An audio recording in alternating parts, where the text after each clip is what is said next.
Olá, seja bem-vindo a mais uma edição do Panorama. Você provavelmente já ouviu falar em startups. De uma maneira bastante resumida, elas são empresas em estágio inicial, com grande potencial de crescimento, focadas na ousadia e na inovação, e que na maioria dos casos são ligados à área da tecnologia. Em geral, elas surgem para solucionar um problema que até então não tinha sido pensado antes pelas empresas tradicionais. Algumas startups viraram gigantes bilionárias, como o Uber, o Facebook e o Airbnb, por exemplo. No Brasil, podemos citar os exemplos de sucesso do Easy Taxi e do Simpla. Mas nem tudo são flores nesse mundo da inovação. Segundo a Associação Brasileira das Startups, apenas uma entre 4 dessas empresas sobrevive após os 5 primeiros anos. Ficou curioso? Interessado em saber como criar uma startup? Pois o Panorama vai ajudar você a tirar suas dúvidas com 2 especialistas no assunto. Rafael Tunes é analista de marketing da Escola do Sebrae e professor em várias universidades. E Aluir Dias é coordenador executivo do programa Lemonade, uma das aceleradoras de startups mais conhecidas de Minas Gerais. O Panorama já está no ar.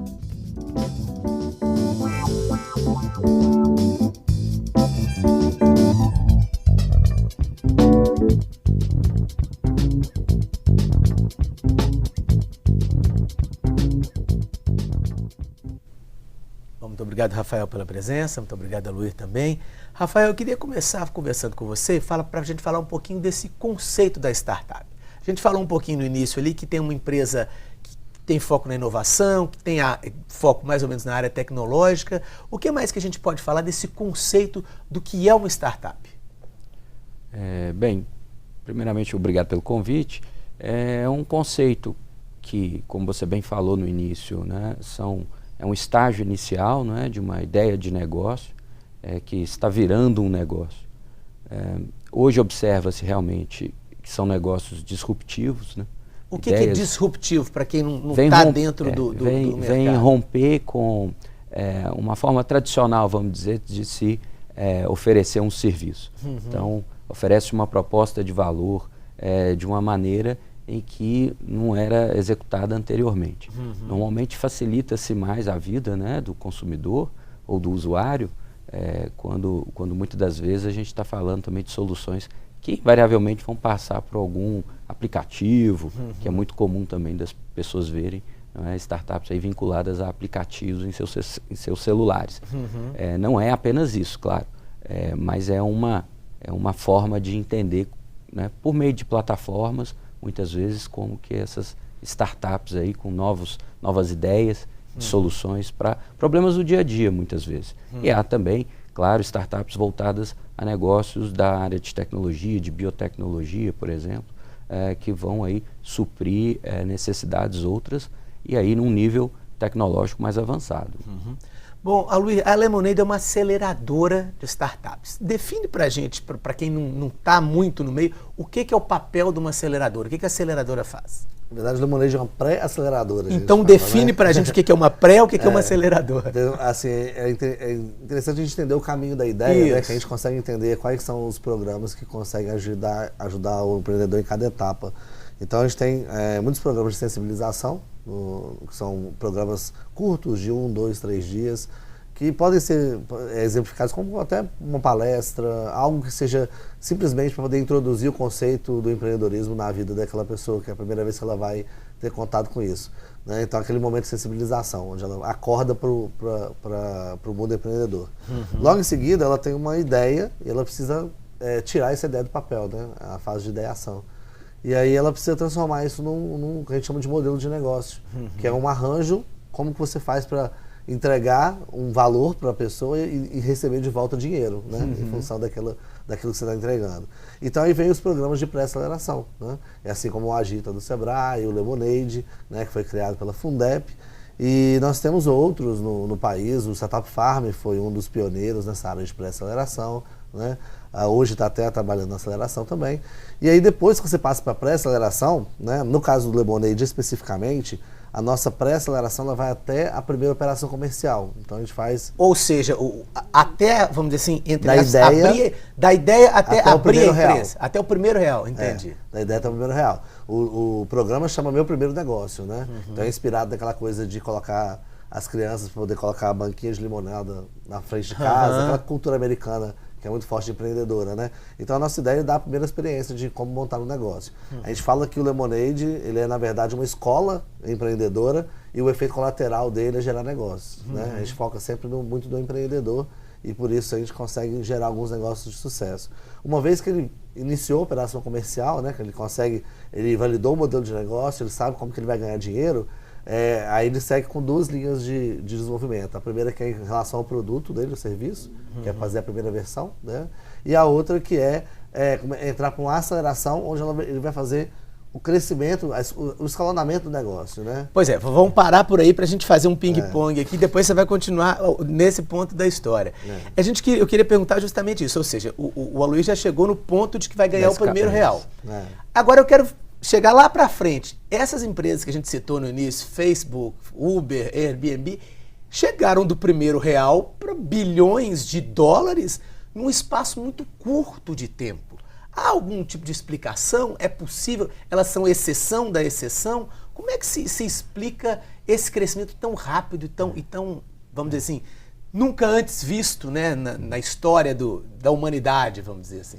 Bem, então, além de ser disruptivo, né? Romper, isso é que é a característica do disruptivo, então. Não, além disso, ele também precisa ser escalável, né? Então, escalável, essa é outra palavra. Ele precisa dominar logo e muito rápido. Então, ele expande muito rápido. Não? Então, quando a gente pega um Uber com seus 10, 11 anos, um Cabify com seus 6 anos, quer dizer, modelos de negócio que escalam muito rápido. Ou seja, eles realmente estão oferecendo para as pessoas, né, uma proposta de valor verdadeira, né, assim, que realmente tem valor.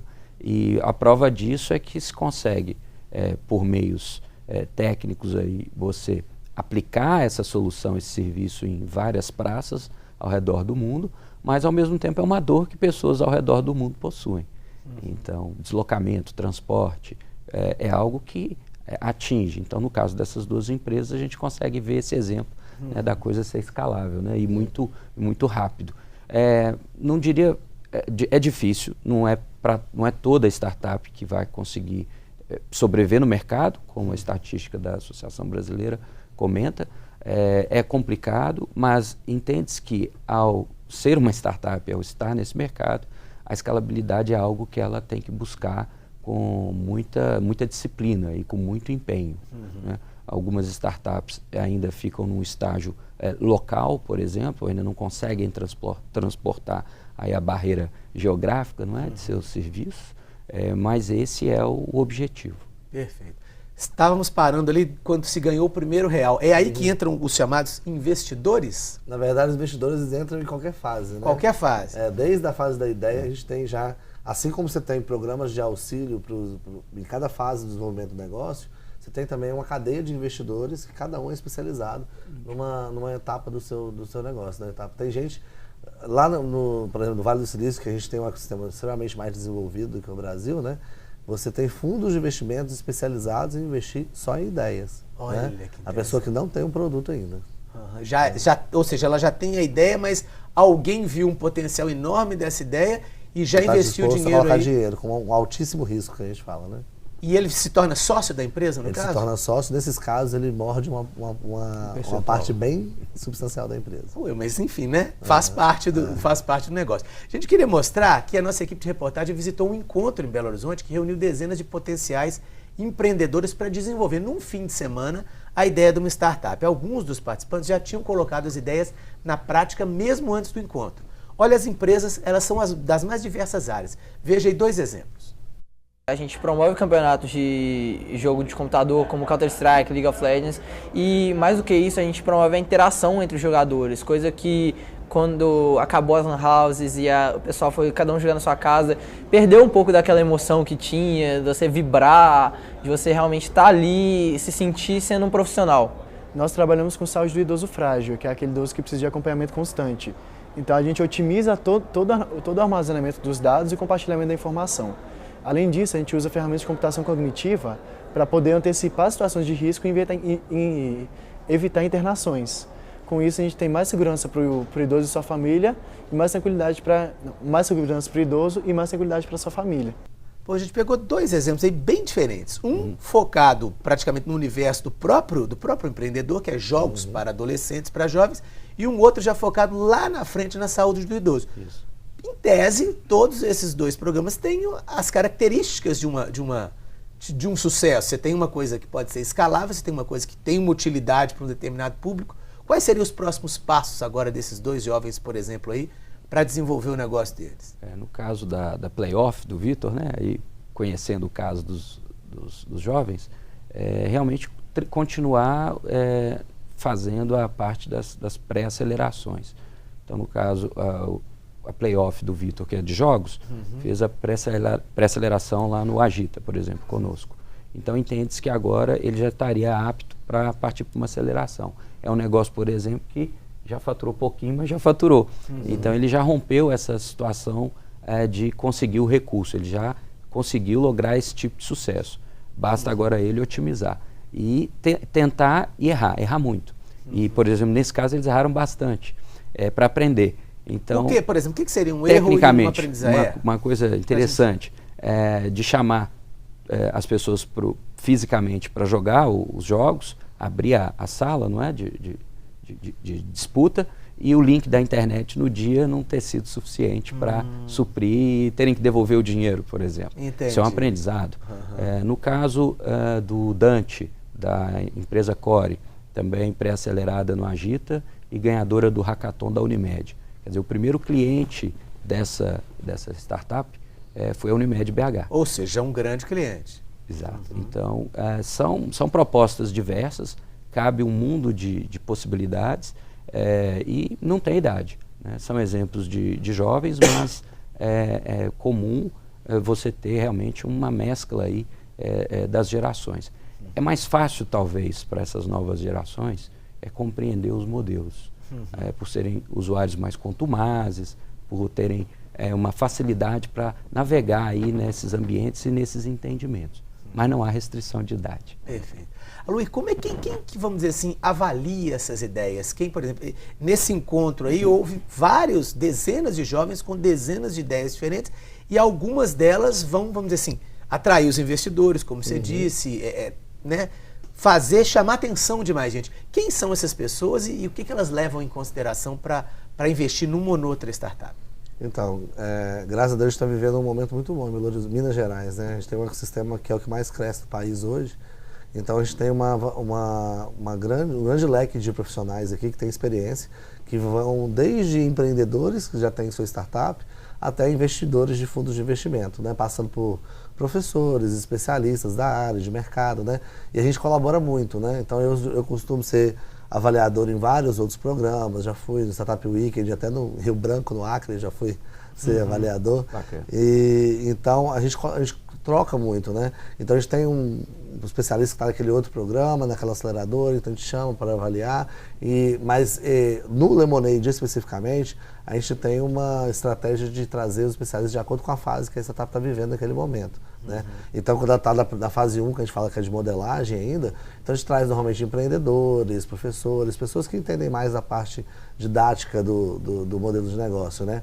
E assim que ela avança para a parte de mercado, financeira, que é uma parte mais pesada, a gente começa a trazer os investidores, que são, que normalmente as avaliações deles giram em torno de números, né? Sim. Então é uma avaliação mais pesada, então o empreendedor precisa estar já mais bem preparado. Então a gente tenta casar esses avaliadores com o momento que a startup está vivendo. Não, beleza. Vamos fazer, só fazer um pequeno intervalo e na volta a gente continua falando desse assunto dos startups, como acelerar, como validar. O assunto é bastante interessante. Nós voltamos em instantes.